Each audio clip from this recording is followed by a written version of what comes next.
Yo, what's going on, everyone? Welcome back to another video. Quick little case study on GJ that I'm anticipating a move for the next week, which would be a sell side move back down. Well, I'll get into it. I'm not going to talk about it now, but I'll get into it. So before I do get into what I'm seeing happening next up, let me go over a few trades that we did take this weekend. So you guys all know this one. I posted the case study on why we took this trade on Euro USD, and originally our mindset was just to hold it up to here, which was like 52 pips, or sorry, not even up to there, just up to here, right, which was about like 35 pips smacked. Well, obviously Euro USD made a run towards this next swing high on the 5-minute time frame. Now this is a pretty important point in the market. This is potentially where the market might sell back down to mitigate more institutional candles, but let's just stick to GJ for now, and I'll get into other pairs on a different day. So with GJ, let me go over this and then we'll go over this. So first thing first, I was not sticking to my rules, and my rules would have easily said do not buy here. This was a clear big red flag for me, and for some reason I still bought here, which was pretty dumb on my end. But at the end of the day, you gotta learn from your mistakes, and no matter how good you are, how much experience you have, you're still gonna make mistakes. Just learn from them and try not to make them again. But generally speaking, we bought here and the market ended up tanking, which makes sense. Now the reason the market ended up tanking is because it didn't really break any significant structure, and as it did tap into this OB over here, it didn't actually go up and break that new macro high that we're expecting, because obviously the market moves in higher highs, higher lows, right? And every time price, for example right here, came into another higher time frame POI, automatically price broke the next high right here and here. In this case, this was the next high that we needed to see broken, but price didn't break that, which kind of indicates that overall we're still gonna move down. Now after we saw that move down and all those people got stopped out, what I noticed is with this move down, price like pushed below this low over here, right, classifying as a break of structure, or rather a continuation of structure. And if we're looking at this little high, higher low, higher high move right here, you can see that we broke past it. We broke past this higher low. So if I do zoom down to like maybe the 5-minute time frame, let's see if the candles closed, and the candles itself did close below it. So that's a good confirmation that price is going to overall continue bearish. And even on the 1 hour, the candles closed below it, so we do have that break of structure, right? So basically the fact that price pushed down into here and then randomly shot up, but there is no actual evidence of why price shot up, right? There's no actual reasons. All it was price randomly shot up. There's no institutional candles in this area. It just broke structure and shot back up. So this is kind of telling you that, all right, price is still bearish, and this move up might be just to mitigate some imbalance, or test an IC, and we'll get into that.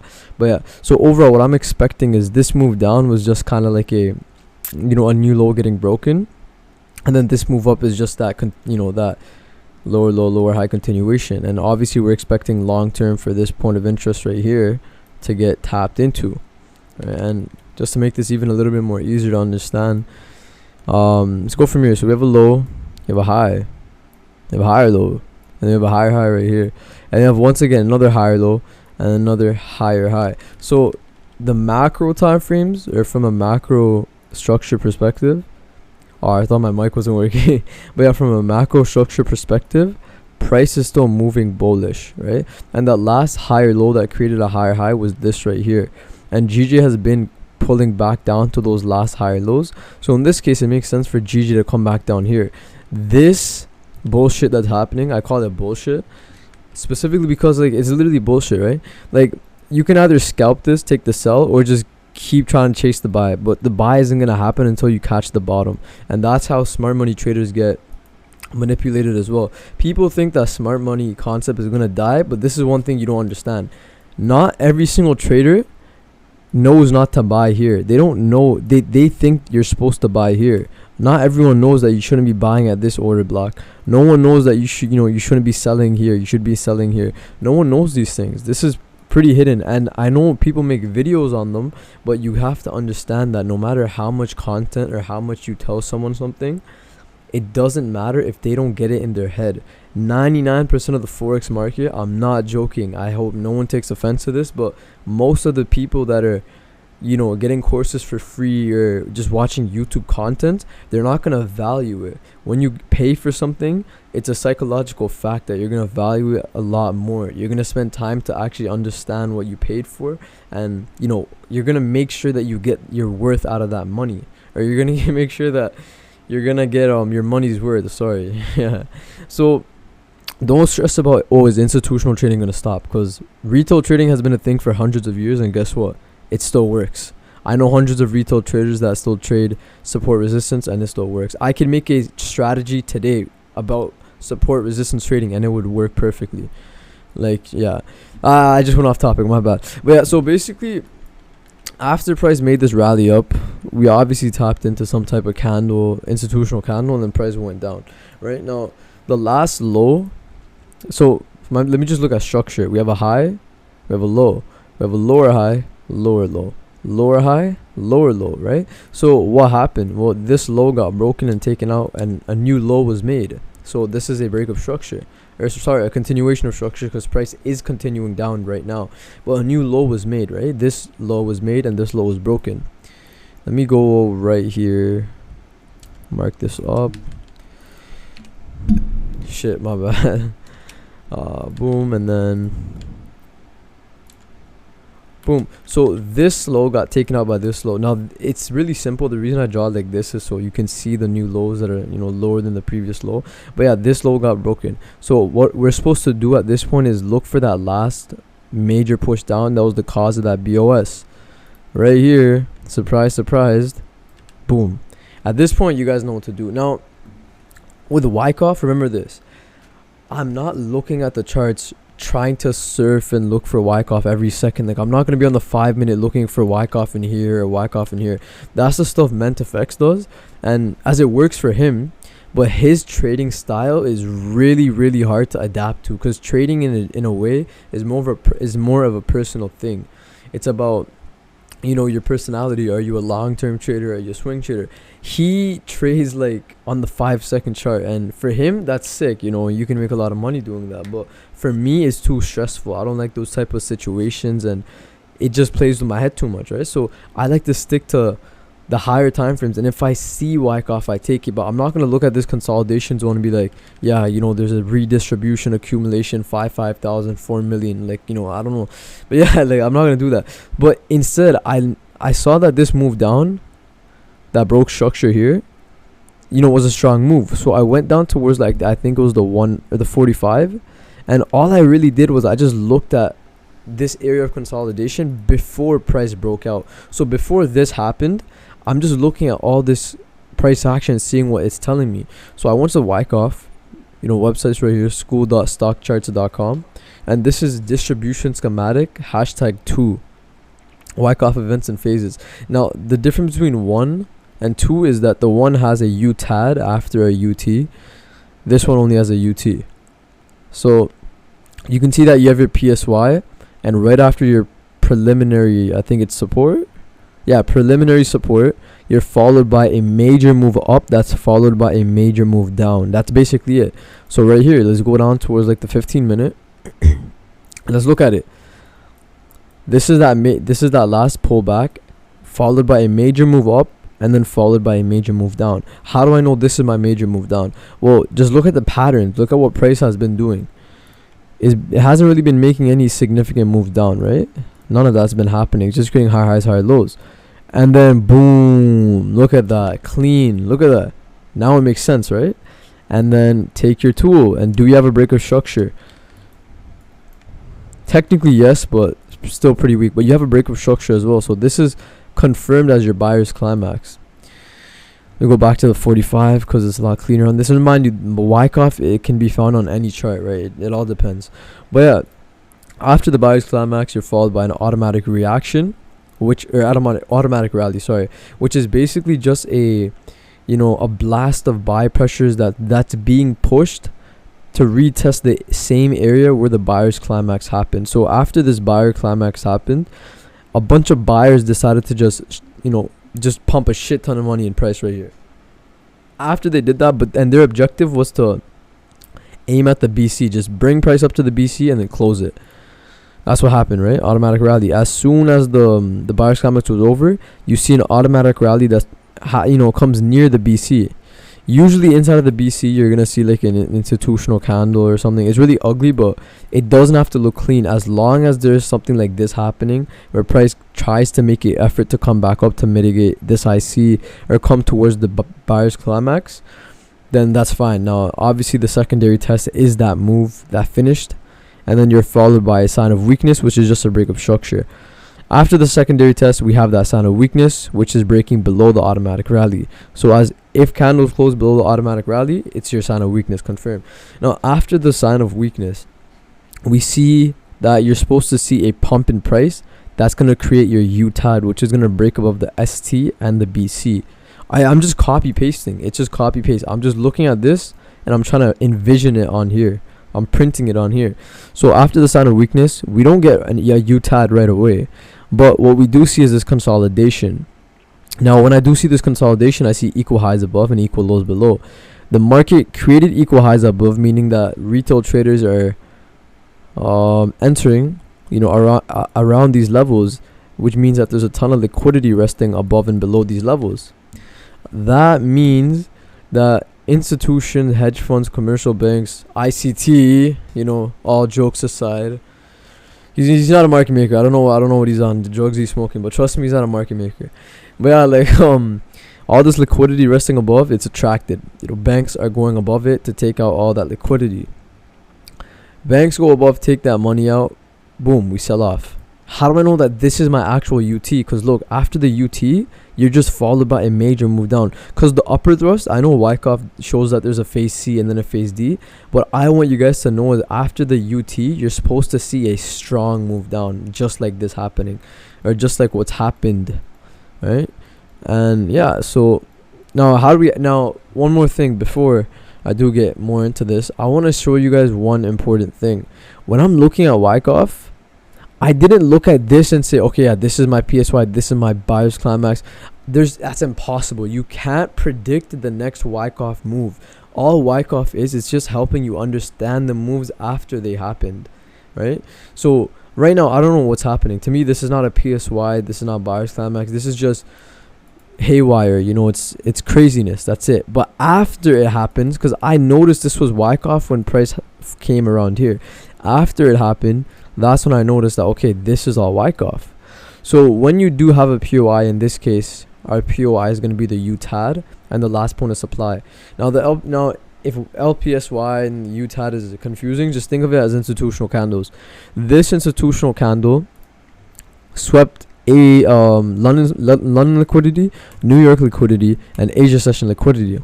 Stopped. So that's 3 confirmations right there. Now, a 4th confirmation, this move in itself is more significant and better because it swept liquidity. So that's like 5 confirmations. 6th confirmation, there's an institutional candle right here. 7th confirmation, there's another institutional candle right below it. So we have 2 IC candles. Now, let me see if I have the Fibonacci by my side as well. Take our fib out. Sorry, my bad. And right here, we can see that, yes, in case we do. Let me make this no levels fib, make this a little nicer. So boom, you can see right here we have that. This one is a little bit above the blue, but that's fine. As long as it's within the range, you're chilling. So we have the first one and then we have the second one. Now they're both in the blue, giving us like, a 7 confirmations. Another 8th confirmation, breakup structure, 7 confirmation, micro structures by 9th confirmation. I'm not even sure, man. Like, micro structures buyer side. 10th confirmation, Wyckoff. That's 10 confirmations just within this trade. Now, obviously, we have to measure if the risk management is by our side as well, because we're not looking to enter unless risk management is there. And my rule is if it's not a 1 to 5, say goodbye. I made that just on the moment as well. I want trademarks for that. If it's not a 1 to 5, say goodbye. I'm telling you, if it's not a 1 to 5, we don't take the trade. Unless you're scalping, obviously, which is fine. Now, if you're targeting the next low, which would be a clean CLEAN capital 320 pips for a 17-1. And if you're even crazier, you're probably going to target your buy zone, which is going to make it up to a 24-1. Now, we don't even have to check what the risk management on this is, but we'll do it just for the sake of it. And the risk management is looking pretty dirty. It's looking really, really nice. 15 pips with a 329 pip TP. So that's a 24-1, and this is a 24-1. So they're both 24-1s. Now, what confirmation do we have for this area in specific? Well, let's look at the sessions. Let's look at session times, right? What do we have over here? London session liquidity. Sorry, I thought this move mitigated it. Never mind. Yeah, but we have London session liquidity. I think if you go down to the 1 minute time frame, right? Yeah, that's clean. That's hella clean. It's not the strongest because this is the 1 minute, but it's still equal highs regardless. And nonetheless, it's liquidity. So that means that there's liquidity resting above here that the market has to come above and take out. Now, someone might say, oh, what about like here, you know, this looks like a valid POI for price to react into, and, you know, price to react off of that one or not. Your other one, well, look what happened. Broke above, right? So it's most likely going to be continue up to our POIs right here to, you know, sweep that liquidity. So that's like 11 to 12 confirmations, because this move in itself is going to take liquidity out, right? And we also have our buy zone, which a macro structure aligns with this, because we know price has to come back down here. So that's generally what I am seeing for GJ in the upcoming week. Now, I would set limits at this point for both, one here, 0.5% each. So let me give you guys a good example. So I'm not gonna expose how much money I have in my main account, but my smaller account, which I'm slowly growing, because I have a small account and I have my main account. My smaller account is at almost $200 now. So that means that I have to find what's 0.5% of $200. So let me do that right now. 0.5% of $200. That is $1. Alright, so that is $1, which means that the max amount of pips I'm allowed to risk, sorry, not pips, let me measure the zone once before I do this. So this is a 19 pip zone. Sorry about that. So that means that if I do use a 0.01 loss size, which is 0.10 times 19, that's $1.90. I can't risk that much, right? I'm gonna have, that's too little, rather, because 0.5%, that's more than I can't risk 0.5%. It's not possible. So that means I'm gonna have to risk a little bit more, which means that in this specific trade, I might have to risk about 1% here and then 1% here, or maybe 2% here and 2% here, or 1.5% here and 1.5% here. So let's do the calculations once again. 1.5% of $2. Sorry, my phone's being really slow right now. My bad. Oh, sorry, $200. My bad, guys. I'm all over the place right now. So that's $3, and that's a little bit, and that makes a little bit more sense. So I can risk $3 on this trade right here, which is 1.5%, and that means I can use a, let's do the math. 0.20, which is 0.02, which is 0.20, multiplied by 14. That's $2.08, right? And what was the math? I can risk $3. So I can use 0.02 on this position and a 0.02 on this position. And that means that I'll make a total return of, let's see, if I hold this trade just down to here, that's 324 pips. So 0.20 times 324, that's a total return of $64. That's like, you know, I'm making over, like, you know, that's a ton of, I can't do the math. I'm assuming that's more than like, you know, that's like 25%, 30%. But I'm making 30% while I'm only risking 1.5% on each. And if I hold this even, you know, longer down to here, I'm pretty sure I just 100% my account. I just 10x that. So do the math. 0.20 multiplied by 435. So almost, okay, so not quite 100%, but we would have gotten that really close to $300. So it's basically just on risk management, right? Now we all know I had a pretty at the start of the week was pretty bad. I sent this out. I didn't take it obviously, but did send this out. Really, really good trade. I'm moving really nicely. But when we first started the week, I was not having a good week. Not at all. AUD stopped me out, I think, around here. We did catch that buy, but then price ended up reversing, so we did get stopped out. Or sorry, the buy we held from here up to here, and then the market pushed down, stopping us out. So overall, I had a bad week, but despite all those losses, I stuck to my plan. You guys know how much times I lost. I think I lost on Gbpjpy as well. Let's quickly look at this. Yeah, so Gbpjpy, I was looking to buy here, got stopped out. Buy over here, got stopped out. These were all about 1% risk or less. So let's say I lost 3 trades, which is like 3%. That one gold trade that I held, holy, you know, this move in itself right down to here, I was good. I'm gone, right? All those losses made back and profit, a lot of profit on top of that. And then I'm not even counting Euro USD yet. Let's go to Euro USD. Euro USD, this was a crazy trade, right? And it just shows that you don't really have to be correct all the time. That's something I'm trying to engrave in your mind, get that in your mindset, that you can't be right all the time. This is the problem. If you assume, or if you act like you're supposed to always be right, and then you get a loss, there's no way in hell you're gonna handle that loss like a man. Or not like a man, but you're not gonna handle that loss like a, you know, what's the word? You're not gonna handle it properly. You're gonna let it get too long. It's gonna mess with your psychology, and that's gonna affect your future wins. So that's why I say accept your losses. If I didn't learn how to accept my losses, oh my god, and I did this course and this, you know, mentorship, whatever you want to call it now, I would have quit so long ago, because I wouldn't have the guts to show you my losses. I would assume that I always have to, you know, put some fake persona and show you guys that I'm always right, but that's not the case. I am wrong a lot of the times, and that's okay. Get that in your head, that it's okay to be wrong. A lot of traders will tell you, oh, I make 100%. Good for them. You know, wish them the best. You know, it's all about energy.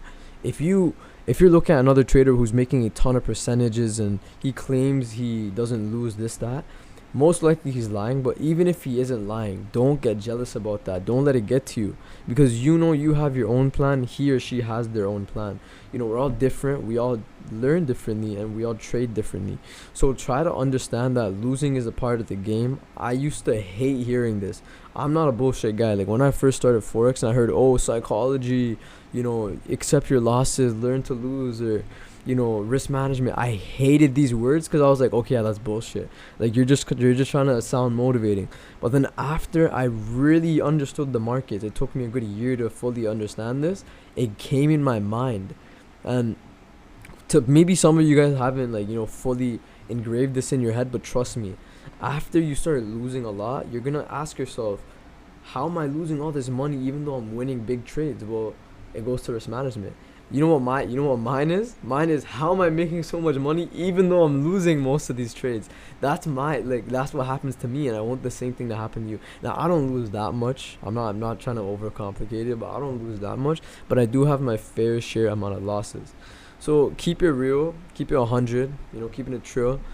And yeah, so that's basically what I am seeing for GJ. I don't know. This is like 3 a.m. almost. I'm about to go to sleep. My sleep schedule is horrible. But yeah, thank you guys for watching, and yeah, have a good one. Peace out. Take care. How long is that? Oh, damn, 23.